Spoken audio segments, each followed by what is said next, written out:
ごきげんよう。世界史の時間です。共和制ローマのお話ももう今回で6回目になるわけなんですが、なかなかイタリア半島を統一できないとおります。そんな中でこの統一事業と同時並行でパトリキとプレブス、つまり貴族と平民ですね、の争い、権力闘争ですか、身分闘争ですね。これも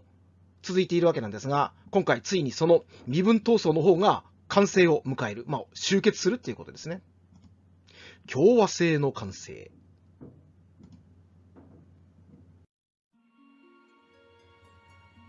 はい、前回までのおさらいですが、第二次サムニウム戦争が終結して、ローマ勝ったわけなんですが、ここが元々のローマの勢力圏で、隣にサムニウム人がこんな感じで縄張りを張ってた。で、ローマ勝ったわけですね。その結果、ローマの勢力圏こんなに広がりました。今、サムニウム人は完全に周りを取り囲まれているような状況です。ここまでやったわけだね。はい。こうしてね、ローマの勢力圏一気に拡大したわけだけれども、さすがに周りの民族みんなビビったわけですよ。このままだと、もうローマの一人勝ちになってしまうと。もちろんサムニウム人はもう風前の灯火っていうか後がないですね。あと永遠のライバルエトルリア人ですか。それからお初ですが、ウンブリア人。これ、ローマの領域のすぐ隣にいた民族だけれども、これらが同盟を結んで、それだけじゃありません。ガリア人ですね。イタリア半島の根元あたり、北方に住んでいたガリア人たちの傭兵も大量に雇って、もう全員でローマやっつけちゃおうと、まさにローマ包囲網というのを形成することになります。逆に言えばローマは最後のピンチを迎えることになるわけですね。はい、というわけでちょっと領域が広くなります。おさらいも兼ねてね、それぞれの民族の領域ってどんな感じだったのかっていうのをちょっと一回見てみましょうか。はい、こんな感じです。ちょっと綺麗にできましたね。ローマの勢力圏がイタリア半島の中部、この辺りにこうあって、で、サムニウム人まだここ生き残ってますね。あと、サビニ人。サビニ人は、もう、ローマができた頃には、その半分ぐらいはローマと同化したわけなんだけれども、まだローマに敵対している一部いたわけですね。それがこの辺りに住んでいます。それからさっき紹介したウンブリア人。この辺りに住んでいた民族です。サビニ人とは民族的には似ているっていうか近いみたいだな。それからエトルリア人。相変わらず大きな領域を支配しています。そしてガリア人だな。根元の部分でズボッとこの辺りまでイタリア半島にこう縄張りを広げていっている。こんな勢力関係があったわけですね。はい、というわけで、全298年に第3次サムニウム戦争を勃発するわけなんですが、今までも複数のその民族を相手にね、同時に相手にして、敵対していて、で、戦ったことはあるんだけれども、一個一個核攻撃破っていう形で戦っていたので、基本的には1対1が続いていったっていう感じなのね。だけど今回の戦いは違います。同盟組んだサムニウム、エトルリア、ウンブリア、ガリア、そしてサビニですね、が同時にローマへと攻め込んでくるという、まさに全方位作戦、これを強いられることになります。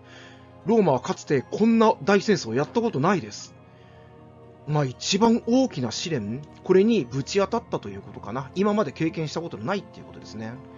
でもね、ローマ勝ったんですよ、これも。一番大きなその決定的な勝利を飾ったのが、全295年のセンティヌムの戦いといいます。どんな戦いだったのか、ちょっと簡単に解説していきましょう。はい、というわけで、ローマここにあるわけなんですが、センティヌムの戦いは、なんとこんなところで行われるんですね。サムニウム戦争なので、この辺で行われてもいいじゃないか。だってこうサムニウム人この辺りに住んでるんだ。でも今回は、エトルリアとかウンブリアとかガリアとか北の方の民族と同盟を結んでいたので、結局ここで行われるウンブリア人の領域ですね、こんなところで行われることになります。ローマがこんな感じで攻め込んでいくわけなんですが、これに対してサムニウム人とガリア人の連合部隊が迎え撃つことになるわけですね。でもまだここにエトルリア人がいてウンブリア人がいるわけだよ。で、こいつらも全部囲まれちゃったら本当にローマ負けますね。だけどここで陽動作戦を使うわけですな。まずサムニウム人の本国へと2万人の軍隊を送っていって、これで陽動作戦というかね、これでサムニウム人の本体が動けなくしてしまう。プラス、この2つの町、クルシウムとペルシア、これ現在のペルージャです。アケメネス朝のペルシアとは全く関係ないですね。ペルシアとクルシウム、この2つの町に対して、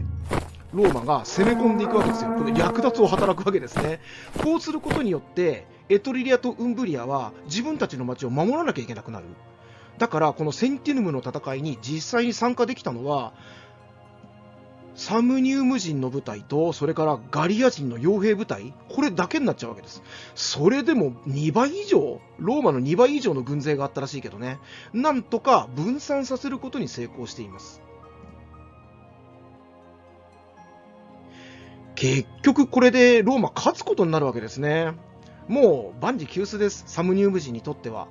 で、290年。前290年にこの第3次サムニウム戦争も終わることになります。サムニウム人、ウンブリア人、両方とも完全にローマの支配下に入ることになりました。はい、その結果、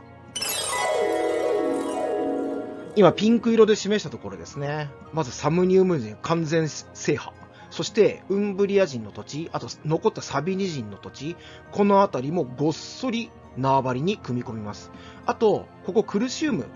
ここも略奪しておそらく征服しているはずなので、エトルリア人からもこの辺りを奪い取っているはずです。いうわけで、ほぼイタリア半島中部制圧しました。はい。3回にわたってお送りしたサムニウム戦争ですが、全部ローマが勝ちまして、ローマは広大な領域を手に入れることになりました。で、そこはね、結局、平等にローマの人々に行き渡ったわけじゃないんだよ。新しい土地は結局、ノビレスと言われた貴族と、それから裕福な平民たちですね、の間で占有されることになります。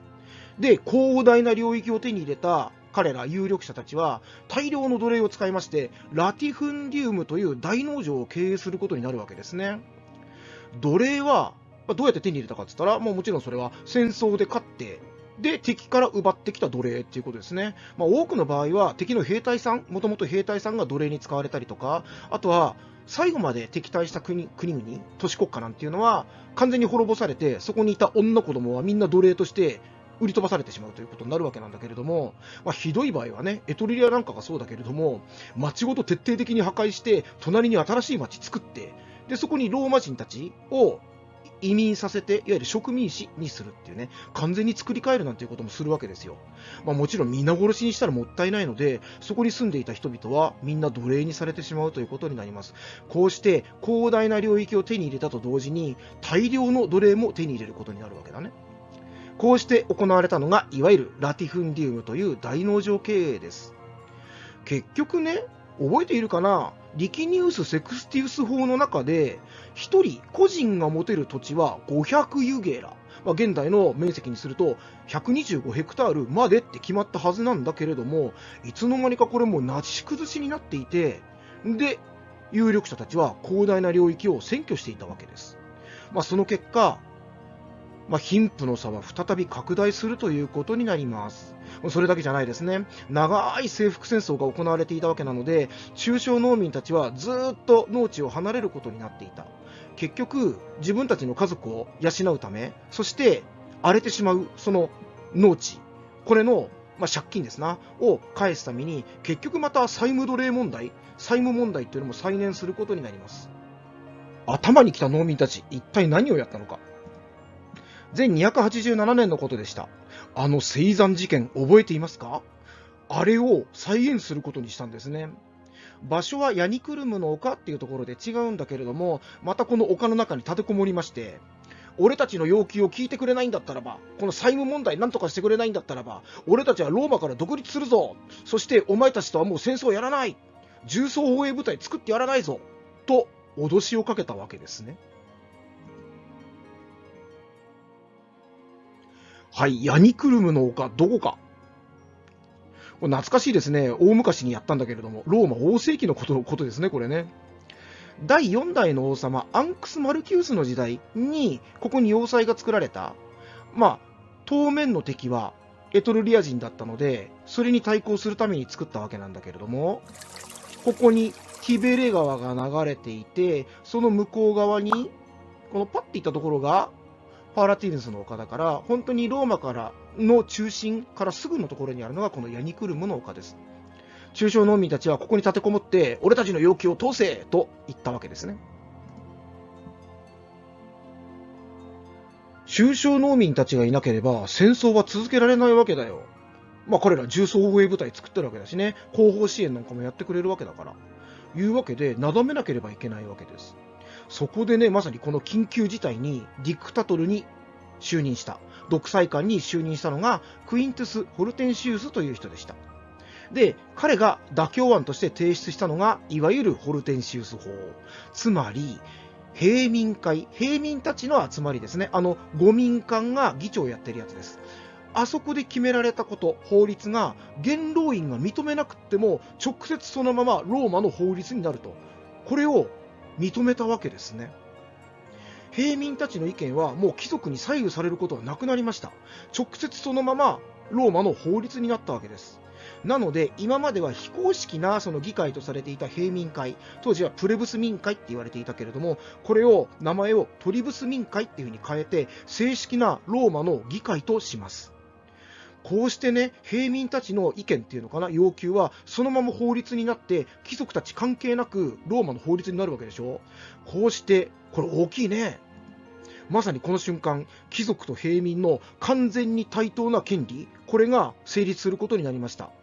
長いことかけて貴族と平民の対立って続いてきたわけなんだけれども、ここにローマ共和制は完成したと言えるわけです。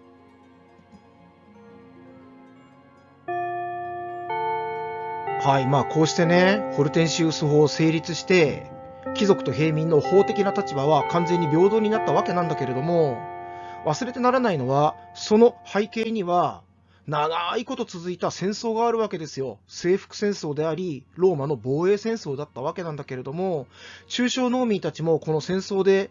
大いに命を懸けて戦い、犠牲も出た。そんな中で、結局得したのは誰なのかって言ったら、貴族たちと一部の裕福なプレブス、平民たちだったわけですね。両方合わせて新貴族、ノビレスなんて言ったわけだけれども、彼らは広大な領域を占有して、ラティフンディウムなんていう奴隷制大農園を経営することになるわけなんだけれども、一方で中小農民たちは借金を抱えて大変困ってしまった。中には債務奴隷なんていうのに陥ってしまう人まで続出したわけです。そんなのを繰り返しながら、結局は平民たちが権利を獲得して、こうしてホルテンシウス法が、言えてないな、ホルテンシウス法が成立したわけなんだけどね。この後も征服事業は続きます。次回、ついにイタリア半島統一できるはずです。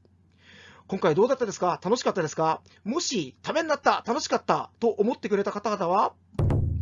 チャンネル登録忘れずにお願いいたします。というわけで次回、半島統一できるかな？乞うご期待。ごきげんよう。さようなら。